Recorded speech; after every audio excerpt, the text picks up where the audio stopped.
Hey everyone, welcome to another episode of Investing Kev. In today's episode, I want to address the recent Chinese crackdown news and the new data law that will be put in place. I want to share with you 3 Chinese stocks that I'm very interested at this time. I own all these stocks, whether my personal portfolio or the strategies portfolio that I share with all of you, which speaking of, I have a link to the spreadsheet in the description box below. There are many big name Chinese stocks right now at a deep discount. They have strong fundamentals and I wish I had time to go through all of them. I might do a part 2 video, but for now I just want to speak on these 3. As a reminder, this is not financial advice. Always do your due diligence when it comes to stocks. If you like this video, please give a thumbs up, please subscribe, and let me know in the comments what you think. Alright, let's get started. This past month has been a rocky ride for Chinese stocks. Headlines such as Chinese stocks slide as Beijing crackdown shows no sign of abating. Hard lesson for US investors. Chinese companies don't make the rules in China, which I would hope is the case for every country out there. China tech stocks fall again as Beijing passes data privacy law. And why Xi Jinping waited years to launch his crackdown on tycoons. As a result, Chinese stocks have been hammered as the Chinese government has gone after the big tech and are setting laws to rein in these tech companies in regards to user data collection and privacy, alongside other things. I want to share a few articles from the Chinese media in regards to this law.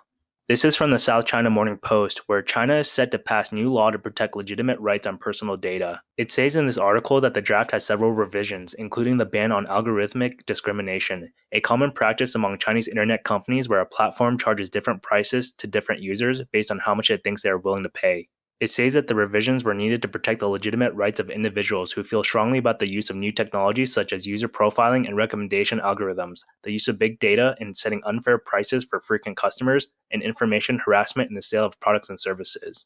The proposed legislation bans entities from automatically collecting personal data, and it cannot be used for unreasonable price discrimination. Consumers will also be able to see clarification as to how their personal data will be used and given the option to say no to an automated data collection process.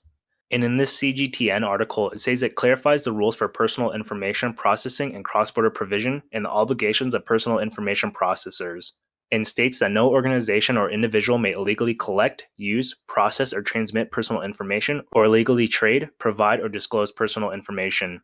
Handlers of personal information must have clear and reasonable purpose and shall be limited to the minimum scope necessary to achieve the goals of processing data, according to the law. And the law also calls for handlers of personal information to designate an individual in charge of personal information protection, and calls for handlers to conduct periodic audits to ensure compliance with the law. In my opinion, from what I just read, the law sounds very reasonable and makes a lot of sense given that user data collection and privacy is not just a Chinese issue, but a global issue that America currently faces with Google, Facebook, Amazon, Microsoft, as well as the European Union. I just find it interesting and funny how it's a big deal that China is doing it when these are not outrageous demands whatsoever. And a lot of these countries have something in place or will have something in place like this in the future. For me, I'm in complete support of this because this benefits society as a whole when these companies are held accountable, especially given how lucrative user collection and privacy is. In my opinion, the stock market right now is trading on headlines, fear, uncertainty, and doubt when looking at Chinese stocks. My advice to everyone is you have to understand the things you're invested in. If you're going to invest in China, I would highly recommend that you try to keep up every so often learning about the Chinese government, its goals, and why it's doing these things, so you can be objective in how you approach whether or not you want to invest or not invest in these companies. The same thing goes if you were to invest in Indian companies in the future or stocks in Africa. You should really try to understand the environment as best as you can so you can navigate the market more logically. You have to cut out the outside noise and do your due diligence. The first stock is Alibaba, ticker BABA. Alibaba is one of the largest e-commerce companies in the world. They are often considered the Amazon of China, and I am dollar cost averaging into the stock because the fundamentals are very strong for this company. This is back in June during their earnings presentation. Within their current ecosystem, they have 1.18 billion global annual active customers. That is 15% of the world's population that has ties with Alibaba's ecosystem. And taking a look at their June quarter highlights, for the 3 months ended June 30th, they saw a 34% year-over-year growth between 2020 and 2021. You can see they were negative for everything outside of revenues, but that's because they were hit with a nearly $3 billion in fines by the Chinese government for breaking antitrust laws and participating in monopolistic practices. The thing that I like about Alibaba is that it has so many different branches for a stream of income. You can see their commerce retail has gone up 34% year over year. Their commerce wholesale has gone up 13%. Their international retail and wholesale have gone up 13% and 54% year over year. Their logistics service is up 50% and their cloud computing is up 29%, and digital media and entertainment is up 15%. These are all branches of Alibaba with double-digit growth, and quite a few of them are up over 20%. That is incredible. E-commerce is here to stay. China's e-commerce is expected to be $3.5 trillion by 2024. I don't believe these data privacy laws will stop Alibaba from being the number one e-commerce site in China with over 1 billion within their ecosystem. Even with the antitrust fine and data privacy laws, Alibaba is still going to be a place where people to go shop and order from. Companies will still leverage their cloud computing sector or their logistics services. Right now, Alibaba is trading at $158. About a month ago, it was at $214 and now it's at $158 for a loss of $56, which is a 26% drop. I honestly never thought I would see Alibaba at prices like this, which is why I'm very happy to enter at these prices because I was buying Alibaba at $200 to $230 for quite some time. The next stock is Baidu, ticker BIDU. Baidu is considered the Google of China, but it goes beyond that. Baidu leverages artificial intelligence throughout many sectors, and we'll see that later in the video. They are also involved in robotaxis and automated driving. Baidu also owns iQIYI, which is an entertainment platform which includes a wide selection of drama series, variety shows, films, kids programs, documentaries, animations, sports programs, as well as other various genres of program. Looking at their Q2 earnings results, they saw revenues of the Baidu core business grow 27% year over year, boosted by the AI cloud, which saw 71% year over year growth. They had total revenues go up from Q2 of 2020, increasing by 20% in 2021, with an 11% increase from Q1 of this year to Q2 of this year. Their operating income saw a 5% drop year over year, which I believe is attributed to the pandemic, while they bounced back nicely from Q1 to Q2 with a 24% increase. There are some really awesome things that Baidu is doing. In their AI cloud sector, their deep learning platform became the most widely used in China.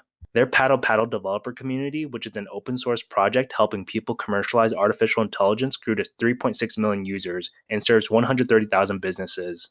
And in Guangzhou, Fujian, with a population of 8 million people, they implemented Baidu AI solutions to remotely monitor its water treatment plant for equipment malfunction and dynamically adjust water pressure based on predicted usage, cutting electricity use by 8%.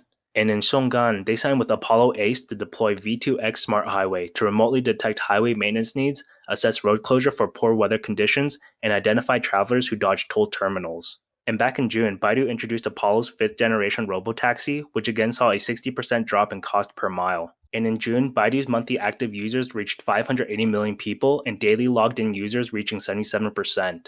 And by the end of December, iQIYI had subscribers around 100 million. And by June 2021, they reached 106.2 million people, an increase of 5 million people over half a year, which is great to see, as it serves as a strong foundation to support in-house production of entertainment blockbuster originals. Currently, Baidu is trading at around $138. About a month ago, they were priced at $180, and currently they are $138. This is a $42.86 drop, which is nearly a 24% drop. And the last stock that I want to look at is Bilibili, ticker BILI. Bilibili is a leading video community platform with the mission to enrich the everyday life of young generations in China.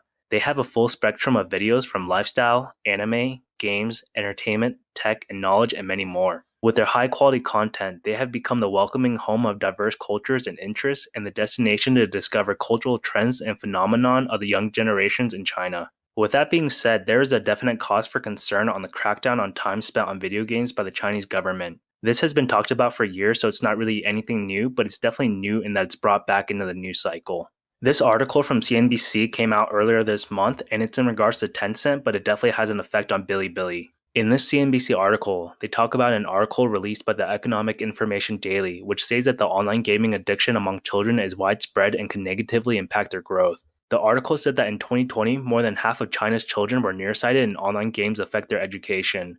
The sentiment in this article is not that new. For a long time, the Chinese government has been concerned about the impact of video games on minors. Because this article is related to Tencent, which is an entertainment company in China, Tencent announced that it will reduce the amount of time those under 18 years old can play the company's games on non-holiday days from 90 minutes to 1 hour, and on holidays from 3 hours down to 2 hours. I would not be surprised if this extends to Bilibili very soon. Sure, kids may be limited, but they'll still be watching and they'll still be playing video games when they can. Taking a look at their second quarter 2021 highlights, they had total net revenues reaching 4.4 billion renminbi, a 72% increase from the same period in 2020. They saw their average monthly active users reach 237.1 million, and mobile monthly active users reaching 220.5 million, representing an increase of 38% and 44% respectively from the same period in 2020. Their average daily active users reached 62.7 million, a 24% increase from the same period in 2020, and their average monthly paying users reached 20.9 million, a 62% increase from the same period in 2020. It also says at the same time, their users remain sticky and engaged, with the average user time spent on Bilibili rising to an impressive 81 minutes per user per day, the most we have seen in the second quarter throughout our operating history. And their continuous growth was driven by a more balanced revenue mix, particularly from their advertising business, which grew over 200% year over year, representing 23% of their total net revenues. Currently, Bilibili is trading at $66.54. A month ago, their price was at $115.58, and they're currently down to $66.54. This is a drop of $49, which is also a 42% decrease. There you have it, everyone. I can't predict the future, so I don't know how long this drop in Chinese stocks will last, but I am focusing on what's in my control, which is dollar cost averaging into these stocks over a long period of time. These stocks have strong fundamentals, all serving massive industries in China. E-commerce will be a $3.5 trillion industry in 2024. People will need to use a search engine for the foreseeable future, and artificial intelligence is already being seen playing huge roles in different needs throughout China. And entertainment will always be needed. There is no doubt these companies will face stiff competition, but the information given at this time shows very strong companies with strong fundamentals, and that is why I'm investing in these stocks for the long term. Time will tell whether I'm right or wrong investing in these companies, but I have conviction and I don't fear any of the news coming out in regards to the data laws. If you like this video, please give it a thumbs up, subscribe, and let me know what you think in the comments below. I'd love to hear your thoughts. As always, stay safe and I'll see you all next time.